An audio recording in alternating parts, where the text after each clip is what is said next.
The sound of shattering glass jolted me from my daydream. I stared at the broken vase on the marble floor, water and lilies scattered around my feet.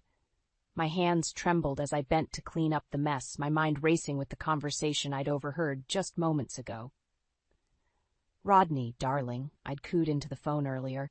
"I was thinking we could have a nice dinner tonight. I'll make your favorite." "Not tonight, Jenna." He'd cut me off. His voice clipped. "I've got a late meeting. Don't wait up." I'd frowned, about to protest when I heard a woman's muffled laughter in the background. My blood ran cold as Rodney quickly ended the call. Now, as I swept up the broken pieces of porcelain, I couldn't shake the sinking feeling in my gut. After giving up my high-powered career to be the perfect wife Rodney wanted, was this how he repaid me? The doorbell rang, startling me from my spiraling thoughts. I wiped my hands on my apron and hurried to answer it. "Mom?" I blinked in surprise at the sight of my mother, Amelia, standing on the porch. She raised an eyebrow. "Well, aren't you going to invite me in?" I stepped aside, allowing her to sweep past me into the foyer.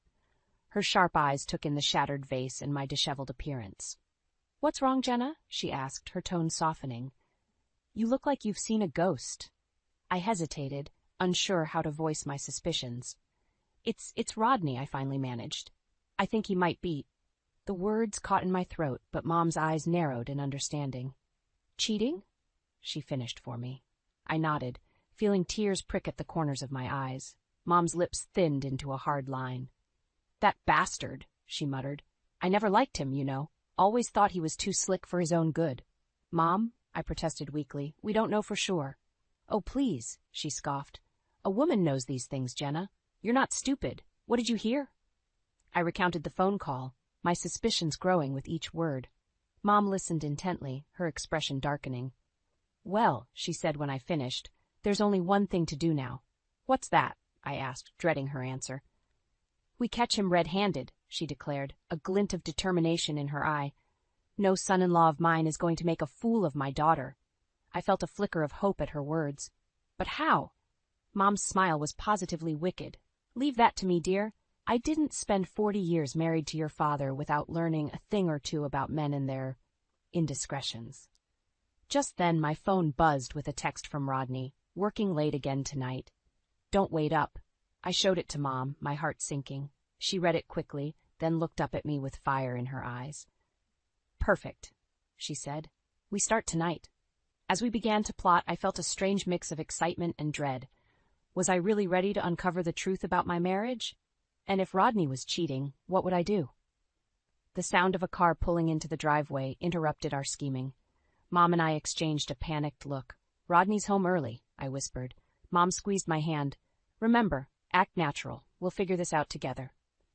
As the key turned in the lock, I took a deep breath and plastered on a smile. Whatever happened next, I knew one thing for certain.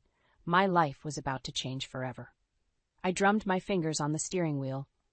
My nerves frayed as I pulled into the parking lot of Hawkeye Investigations.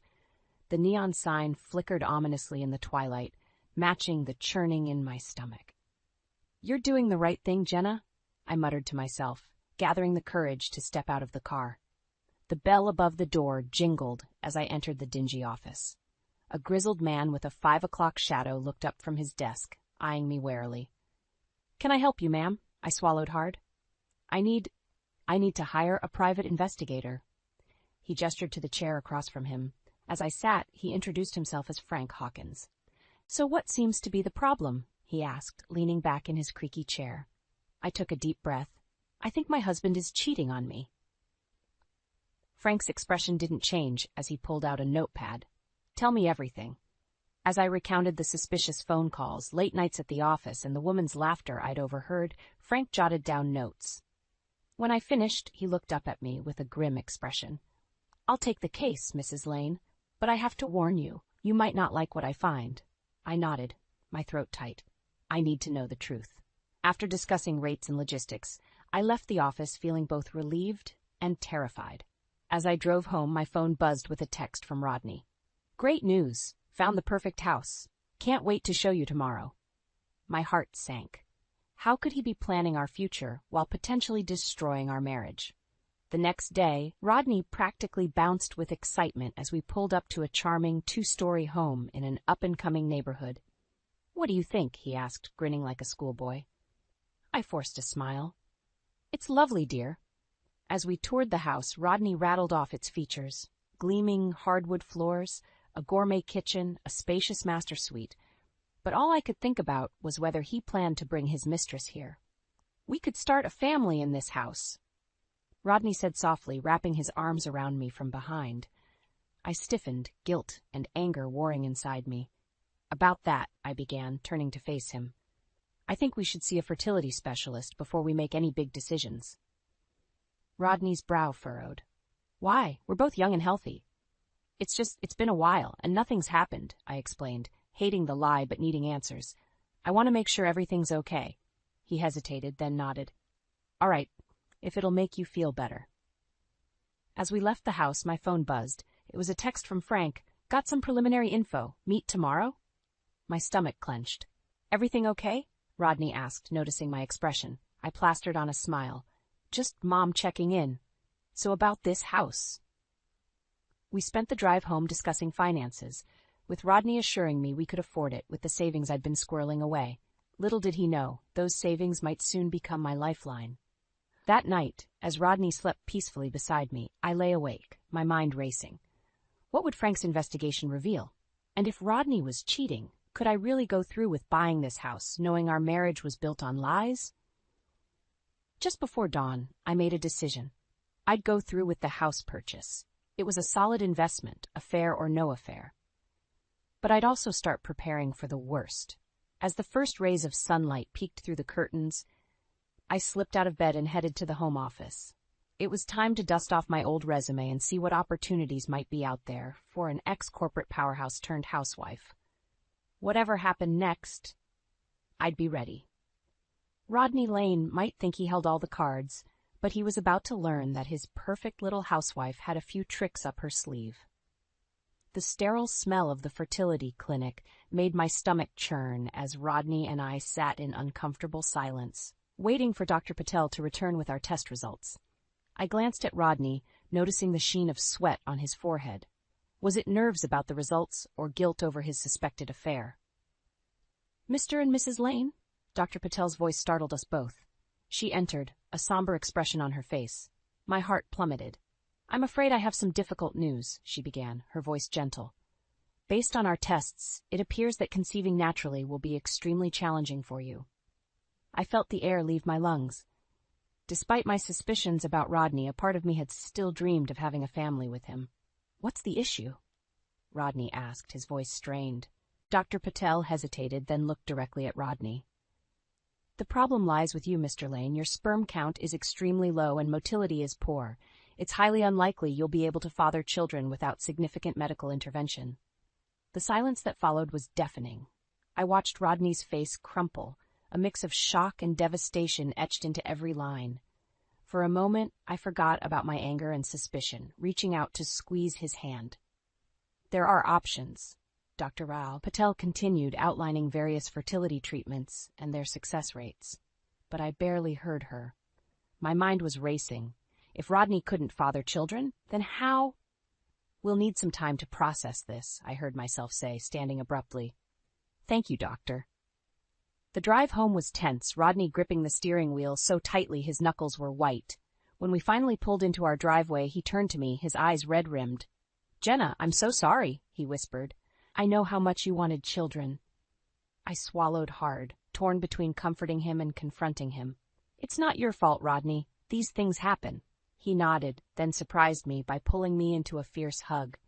"I love you," he murmured into my hair. "We'll get through this together." For a moment, I let myself believe him, but as we entered the house, reality came crashing back. The private investigator's preliminary report, the suspicious phone calls, the late nights at the office, it all pointed to an affair. And now, with this new information, "I need some air," I mumbled, heading for the back porch. Once outside, I pulled out my phone with shaking hands and dialed my mother. "Mom?" I whispered when she answered. "I need you." An hour later, I sat at my mother's kitchen table, a cup of tea growing cold in front of me, as I recounted everything. The fertility clinic results, my suspicions about Rodney's affair, and the gnawing fear that had taken root in my gut. "Oh, sweetheart," Mom sighed, reaching across the table to squeeze my hand. "I'm so sorry you're going through this." "What do I do, Mom?" I asked, feeling lost. "If Rodney can't have children and he's having an affair—" Mom's eyes narrowed. "You think this other woman might be pregnant?" The possibility hung in the air between us, heavy and suffocating. I nodded, unable to voice the fear aloud. "Listen to me, Jenna," Mom said, her voice firm. "You need to get all the facts before you do anything rash. Wait for the full report from the investigator. And in the meantime, keep your eyes and ears open."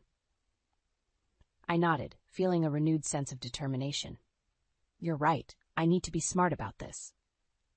As I drove home that evening, my mind was clearer than it had been in weeks. I'd play the role of the supportive wife, comforting Rodney through this fertility crisis. But behind the scenes, I'd be gathering evidence, preparing for whatever bombshell might be coming my way. Pulling into the driveway, I noticed Rodney's car was gone. A text message blinked on my phone. "Working late, don't wait up." I smiled grimly. Game on, Rodney. Game on. The manila envelope sat on my kitchen table like a ticking time bomb. Frank Hawkins had called earlier, his gruff voice tinged with sympathy. "Got the full report, Mrs. Lane. It's, well, you should see for yourself." My hands trembled as I reached for the envelope. Taking a deep breath, I pulled out the contents, a stack of photos and a detailed written report. My heart pounded as I flipped through the images. Rodney, arm around a young blonde woman outside a cozy Italian restaurant. Rodney and the same woman kissing passionately in a park. Rodney helping her into his car, his hand lingering on her lower back. I felt bile rise in my throat as I scanned the report. The woman's name was Carla Thompson, 28 years old, a junior executive at Rodney's company. They'd been meeting regularly for months, often during late nights at the office or business trips. The world spun around me as the full weight of Rodney's betrayal crashed down. I stumbled to the bathroom, barely making it before I emptied the contents of my stomach. As I rinsed my mouth, I caught sight of my reflection. Pale, shaken, eyes brimming with unshed tears. "No," I said firmly to my reflection. "You will not break for him." I marched back to the kitchen, snatching up my phone to call Mom. She answered on the first ring. "It's true," I said, my voice surprisingly steady. The investigator confirmed everything. Mom's sharp intake of breath crackled through the line. "Oh, Jenna, I'm so sorry, sweetheart. What are you going to do?" I paused, considering. "I'm going to divorce him, Mom, but first, I need to be smart about this." We talked strategy for the next hour. By the time we hung up, I had a plan forming. Just then, my phone buzzed with a text from Rodney. "Heading out for a business trip. Back in 3 days. Love you?" I snorted. Business trip, indeed. More like a romantic getaway with his mistress. But this time, his lie was exactly what I needed. Over the next 3 days, I was a whirlwind of activity. I contacted a divorce lawyer, gathering all our financial documents. I reached out to old colleagues, subtly putting out feelers for job opportunities, and I started packing, carefully selecting the items that meant the most to me. On the third day, as I was sorting through some old photos, I came across our wedding album. Tears pricked my eyes as I flipped through the pages, remembering the hope and love I'd felt that day. How could Rodney throw all of this away? The sound of a car in the driveway jolted me from my reverie. Rodney was home early. Panic surged through me as I scrambled to hide the evidence of my plans. "Jenna?" Rodney called as he entered the house. "I'm home." I plastered on a smile and went to greet him.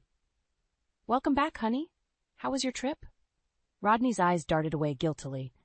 "Oh, you know, same old boring meetings." As he rambled on about fictitious client dinners, I studied him. The man I'd loved, the man I'd given up my career for, he was a stranger to me now. "Actually, Rodney," I interrupted, my heart pounding. "We need to talk." He frowned, noticing my serious tone. "What's wrong?" A deep breath, steeling myself for the confrontation to come. "I know about Carla," I said quietly. Rodney's face drained of color. "Jenna, I can explain," but I held up a hand, silencing him. "Save it. I want a divorce." The words hung in the air between us, heavy with finality. As I watched shock and panic flicker across Rodney's face, I felt a strange sense of calm settle over me. The worst had happened, and I was still standing. Whatever came next, I was ready to face it head on. My hands shook as I smoothed down my blazer, staring at my reflection in the mirror. It had been years since I'd worn anything but comfortable housewife attire. The woman looking back at me was a stranger, determined, fierce, ready to reclaim her life. "You've got this, Jenna," I whispered to myself, grabbing my portfolio and heading out the door. The small accounting firm, Greenwood & Associates, was a far cry from my former corporate glory days. But it was a start. As I sat in the waiting room, my mind raced with a mixture of excitement and terror. Could I really do this? Jump back into the workforce after years of being a housewife? "Mrs. Lane?" A kind-faced woman appeared. "Mr. Greenwood will see you now." The interview was a blur of questions about my past experience, my skills, and the gap in my resume. I explained my situation as diplomatically as possible, leaving out the sordid details of Rodney's betrayal. "Well, Mrs. Lane," Mr. Greenwood said, leaning back in his chair, "your experience is impressive, but I'll be honest, that gap in your employment is concerning." My heart sank, but I refused to give up. "Mr. Greenwood, I understand your concern, but I can assure you my skills haven't diminished. In fact, managing a household budget and investments has only sharpened my financial acumen. Give me a chance, and I'll prove my worth." He studied me for a long moment, then nodded. "All right, Mrs. Lane, we'll start you on a probationary period. Welcome to the team." Relief and joy washed over me as I shook his hand. "Thank you, sir. You won't regret this." As I left the office, my phone buzzed. It was a text from Rodney. "Where are you? We need to talk about the divorce." Reality came crashing back. I had a job now, but I was still married to a cheater, still living in our shared home. It was time to make my final move. I drove home in a daze, my mind racing with plans. When I arrived, Rodney was waiting, his face a mask of false contrition. "Jenna, please," he began. "Can't we work this out? I made a mistake, but I love you." I held up a hand, silencing him. "Save it, Rodney. I'm done listening to your lies." His expression hardened. "Fine. If that's how you want to play it, we'll let the lawyers handle everything. But don't expect to get much in the settlement. You haven't worked in years, remember?" A small, satisfied smile played at my lips. "Actually, Rodney, I just got a job. And as for the settlement, I think you'll find I'm entitled to quite a bit." The color drained from his face. "What are you talking about?" "I'm talking about the savings I've been managing, the investments I've made. Oh, and let's not forget about our new house. I think I'll be keeping that." Rodney sputtered, his composure cracking. "You can't do this."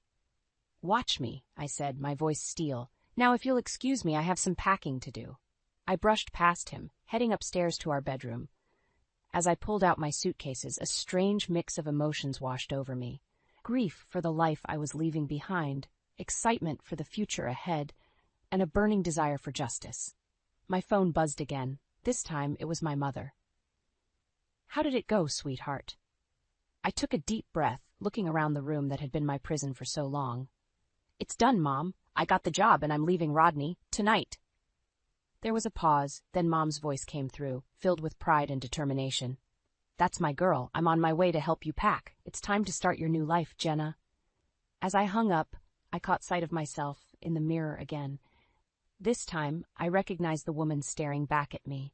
Strong, resilient, ready to face whatever came next. Let Rodney have his affair. I had a whole new life waiting for me, and I was ready to seize it with both hands. The front door slammed open, jolting me from my packing.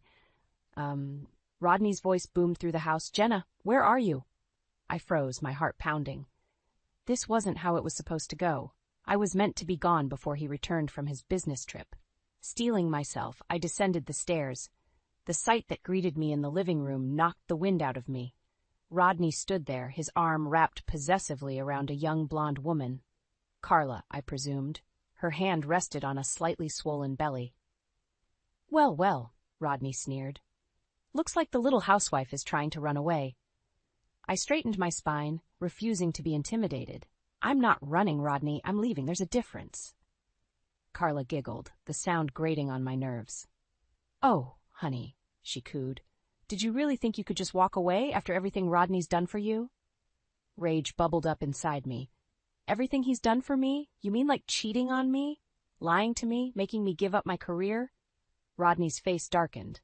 "That's enough, Jenna. We're here to settle this like adults. I want a divorce." The words hung in the air, even though I'd been expecting them. "Fine," I said. my voice steadier than I felt. Let's talk terms. Rodney's lips curled into a smug smile. It's simple. You'll get a modest alimony. After all, I've been the breadwinner all these years. You should be grateful for anything you get. I bit back a laugh. If only he knew. Oh, and one more thing, Carla chimed in, her hand caressing her belly. We'll be needing the house. For the baby, you understand. The room spun around me. A baby. The one thing Rodney and I could never have. The betrayal cut deeper than I thought possible. You can't be serious, I whispered. Rodney shrugged. It is what it is, Jenna. Carla and I are starting a family. You had your chance. Something inside me snapped. Years of pent-up frustration, anger, and hurt came pouring out. My chance? You mean in the years I spent supporting you, managing our home, investing our money? The career I gave up because you insisted on having a traditional wife? And now you waltz in here with your pregnant mistress and expect me to just roll over? Rodney's face flushed with anger. Watch it, Jenna. Remember who holds the purse strings here. I laughed then, a sharp, bitter sound. Oh, Rodney, you have no idea, do you? Confusion flickered across his face. What are you talking about? I took a deep breath, savoring the moment. I'm talking about the fact that I've been managing our finances for years. Those investments you never bothered to look at, they've tripled in value. That little savings account, it's not so little anymore. Rodney's jaw dropped. Carla looked between us, her smug expression faltering. And as for the house, I continued, I think you'll find that I'm entitled to half of everything, including that. So no, you won't be moving your little mistress in here. You're bluffing, Rodney sputtered. I smiled, feeling a surge of power. Am I? Why don't we let the lawyers sort it out? I'm sure they'll be very interested in how you've been misappropriating company funds to finance your affair. The color drained from Rodney's face. You wouldn't dare. Try me, I said, my voice steel. For a moment we stood there, the air crackling with tension. Then Rodney grabbed Carla's arm. We're leaving. This isn't over, Jenna. As the door slammed behind them, I sank onto the couch, my legs shaking. I'd done it. I'd stood up to Rodney, to Carla, to the life that had been suffocating me for years. But as the adrenaline faded, fear crept in. Rodney wouldn't go down without a fight. And now, with a baby on the way, the stakes were higher than ever. I reached for my phone, dialing my mother's number. Mom, I said when she answered, my voice breaking. I need your help. It's time to finish this. The conference room felt suffocating as I sat across from Rodney and his shark of a lawyer. My own attorney, a sharp-eyed woman named Gloria, sat beside me, her presence a comforting anchor in the storm. Let's get this over with, Rodney growled, his eyes never meeting mine. I took a deep breath, steeling myself for the battle ahead. Fine. Let's talk about the house first. Rodney's lawyer leaned forward, a predatory gleam in his eye. Mr. Lane is willing to be generous. He'll allow you to stay in the house for 6 months. Get back on your feet. I couldn't help but laugh, the sound brittle and harsh. Get back on my feet. That's rich coming from you, Rodney. Tell me, how's Carla enjoying my home? Rodney's face flushed red.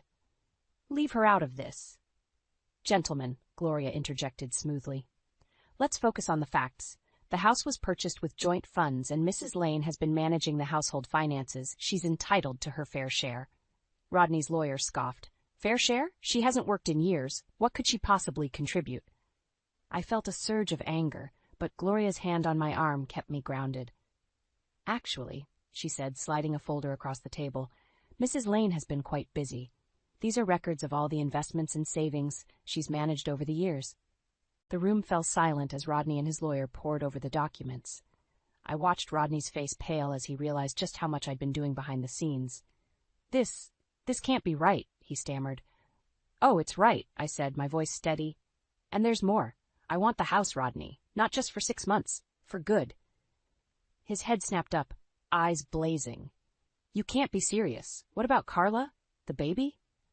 The mention of their child sent a sharp pain through my heart. But I pushed it aside. Your infidelity and your new family are not my concern. I've spent years investing in our future, and I'm not walking away with nothing.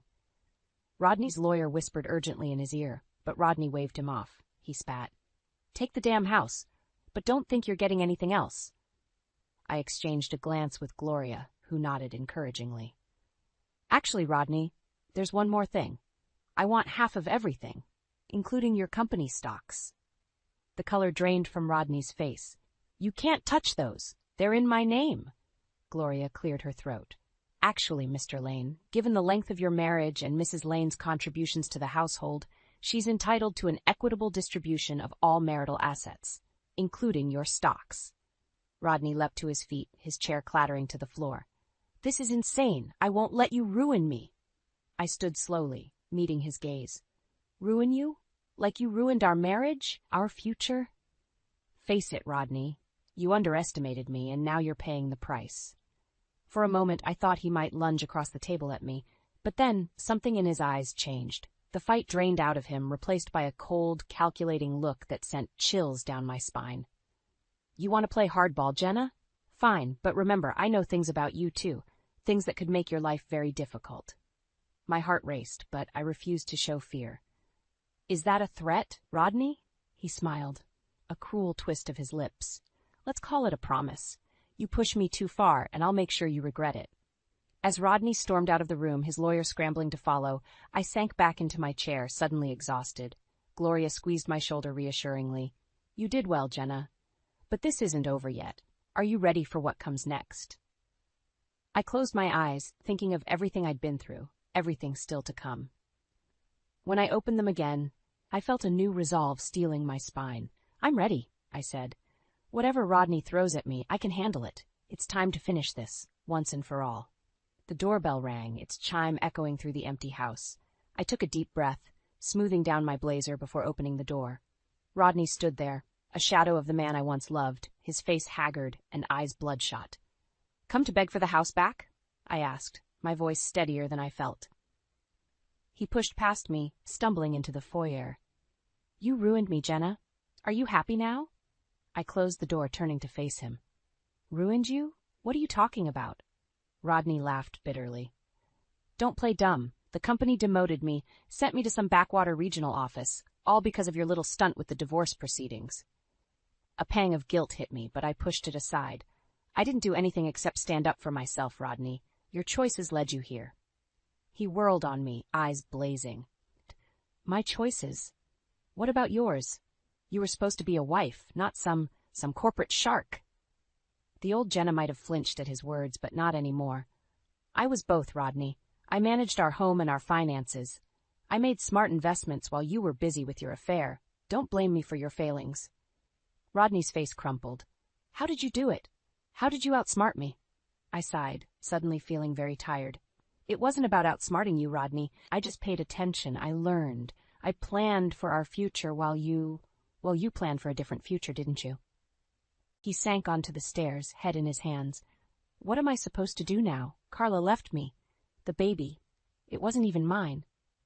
The revelation hit me like a punch to the gut. All this pain, all this betrayal, for a lie. I'm sorry, Rodney, but that's not my problem anymore. He looked up at me, eyes pleading. Can't we start over? I made a mistake, but we had something good once, didn't we? For a moment, I saw a flicker of the man I'd married, but then I remembered the lies, the betrayal, the years of putting my dreams on hold. No, Rodney, we can't go back. It's time for both of us to move forward. I reached into my pocket, pulling out an envelope. Here, this is the profit from selling the house. Half of it is yours, as we agreed. Rodney stared at the envelope, then back at me. You sold the house? But I never wanted the house, Rodney. I wanted what it represented, our future, but that future is gone now. It's time for a new one. He took the envelope with trembling hands. What will you do now? I smiled, feeling a weight lift off my shoulders. I'm going to live, Rodney. I've got a new job, new goals. I'm going to be the woman I always wanted to be, not just someone's wife. Rodney stood slowly, looking around the empty house one last time. I really messed up, didn't I? We both did, I said softly. But it's not too late to start over, for either of us. As I watched Rodney walk out of the house, out of my life, for the last time I felt a mix of sadness and exhilaration. The past few months had been a whirlwind of pain, anger, and revelation. But standing there in the empty foyer of the house we once shared, I realized something profound. I was free. Free from the lies, the expectations, the stifling role I'd forced myself into. Free to be Jenna Lane, not just Mrs. Rodney Lane. My phone buzzed. A text from Mom. All packed and ready? You sure about this? I smiled, typing back a quick response. Absolutely. Time for a new adventure. As I locked the door behind me, I took one last look at the house. It had been the stage for so much drama, so much heartache. But it had also been the crucible that forged me into the woman I was now, stronger, wiser, and ready to take on the world. I climbed into my packed car, the open road stretching out before me. The future was uncertain, but for the first time in years, that uncertainty felt thrilling rather than terrifying. Goodbye, Rodney, I whispered, putting the car in drive. Hello, life. As I pulled away from the curb, I felt a surge of excitement. The road ahead might be bumpy, but I was ready for whatever came next. After all, I was Jenna Lane, survivor, fighter, and architect of my own destiny, and my story was just beginning.